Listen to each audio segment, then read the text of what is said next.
Welcome to the Coaches Show. That's Taylor Jarvis. I'm Kevin Paulus, and Taylor kind of putting a wrap on the season. Just overall 19-10, 13-7 in the conference. You guys finished fourth in the Heart of America. Just your overall thoughts on this campaign. Well, we made progress. We made strides forward. Our goal this year was to win conference, to finish top 3. We were right there. We dropped a few games this year that we had a lot of close games. But I was really proud of our seniors, how they finished, our young guys, how they continue to get better throughout the year. I'm really excited about where our program's going, our returning group that we have, and what we're going to accomplish next year. So it's always like when the season ends, it's like your Lego pieces have kind of fallen over. Now you got to build them back up. Right.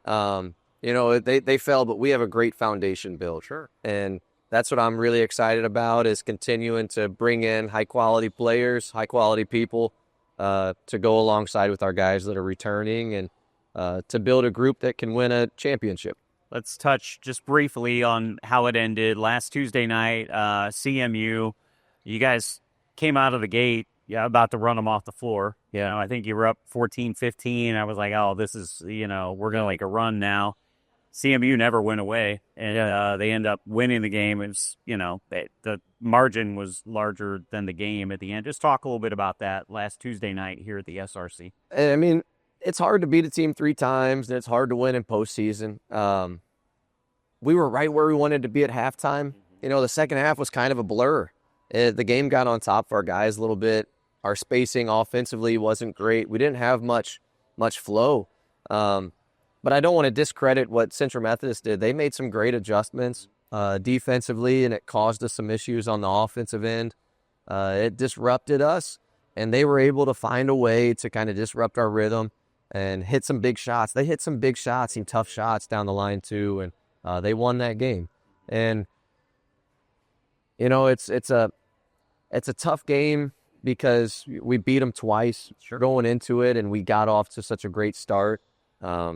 Like I said, we had some youth moments in that second half, and postseason games are they get tricky down the line there. So proud of our guys' fight, though. Last note, we talked about this on the post-game show. The environment was great at SRC. It was louder than I think I've heard it in a long time. Yes. I mean, shout out to all the fans that supported us this year. But I thought as a whole, the whole season this year, we had a good showing, and to be able to host a game in postseason, it's a different feeling. And our campus, our community was able to come out and support. And it means so much to me because I care so much about our university and our players. So to be able to see that support, it was awesome. And I know our players enjoy that too. And our expectation is to have a lot more atmospheres, environments, postseason games that we're hosting, so we can continue to have those same environments. So you just finished your first season through the Heart of America.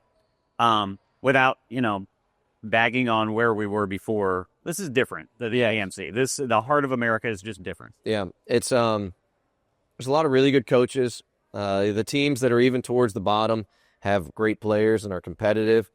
You just don't get as many, and no offense to AMC, you don't get as many breaks. Right. You don't get as many days where you can come in kind of half-stepping. You have to be on your game every single night, and it was a great challenge. I thought traveling to all the venues that we went to, they hosted us really well. So there was a lot of great things that happened.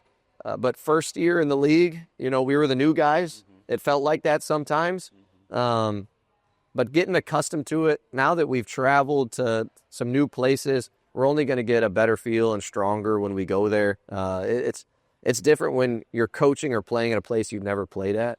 Now that we have a feel, I think we can continue to build on it. But very happy with the move. The Heart of America is a great conference, and in our first year in it, I thought we handled the travel and the games pretty well.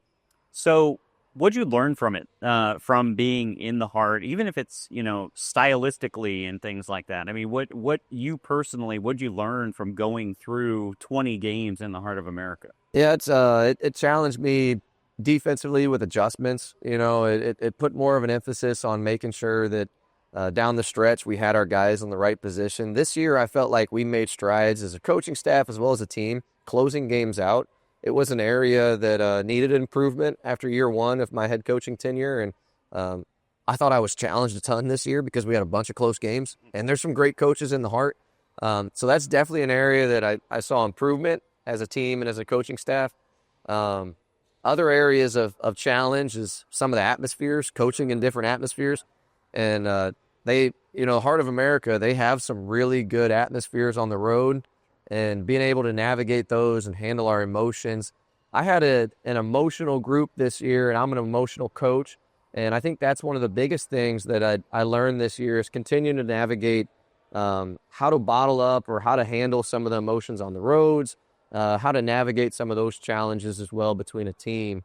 But overall, I thought we learned a lot throughout the season. And then kind of the last thing was practicing. So with the travel of Wednesday, Saturday, we played. It's nice to get in a routine, but it actually helped this year getting accustomed to that practice planning, because we had to mix in some competition. And I thought we went through a little mid-season lull because our practices weren't competitive and tough enough, because we were kind of just prepping for the next game.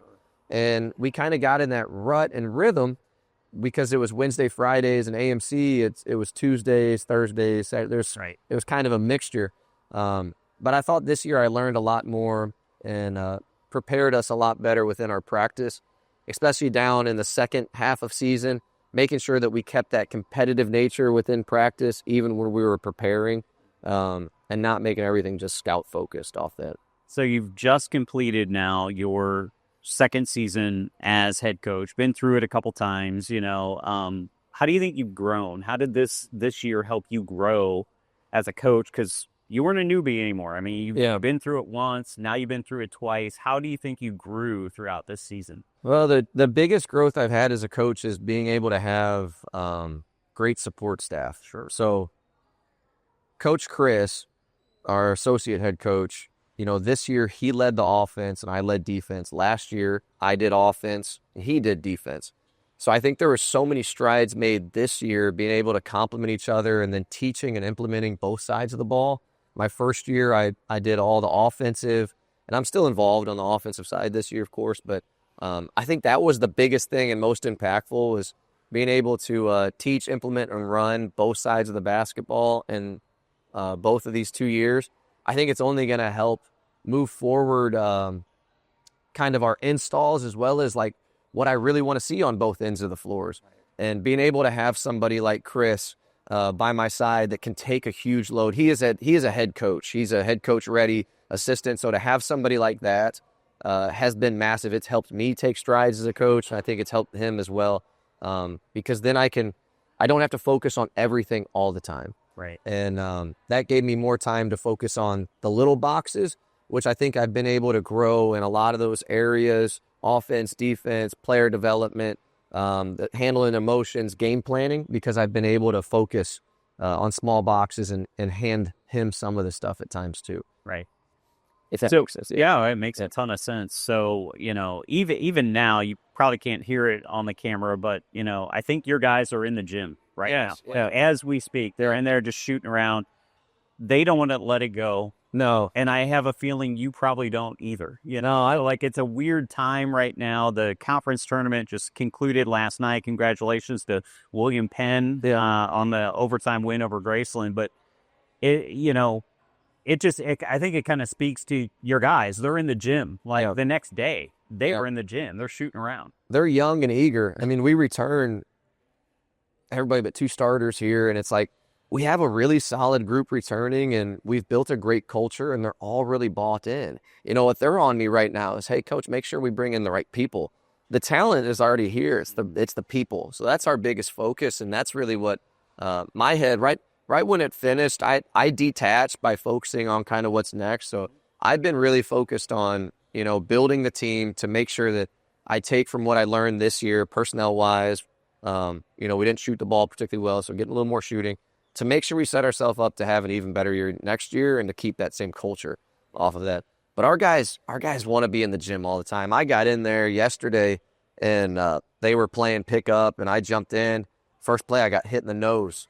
So my nose is a little sore today, so I went right back to retirement. So I love getting in the gym too. I love this time of the year because you can make huge strides as a player. But it's part of the guys we recruit. I want guys that want to get in the gym and want to be invested in and are hungry to get better. they're not satisfied. So the question is, the guy that threw the elbow, was it someone that maybe didn't get as many minutes as he wanted this year? Or It could have been. it was, and he's sending you a message. he said it was an accident. So, and I got a big nose. I mean, it gets in the way sometimes, and it's been hit before, but I took it like a champ. My eyes didn't water or anything. I mean, I took it like a champ. I'm sure you did. I am sure you did. So let's talk about what's next. You kind of touched upon it. I'm guessing now you're hitting the recruiting trail 100% right now. Talk a little bit about that.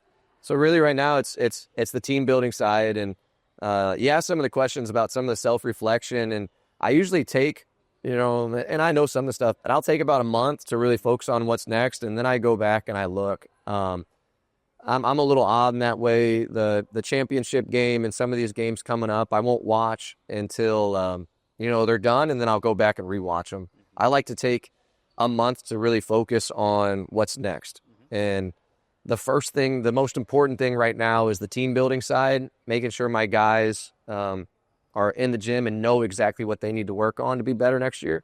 Make sure we're recruiting, bringing in the right people.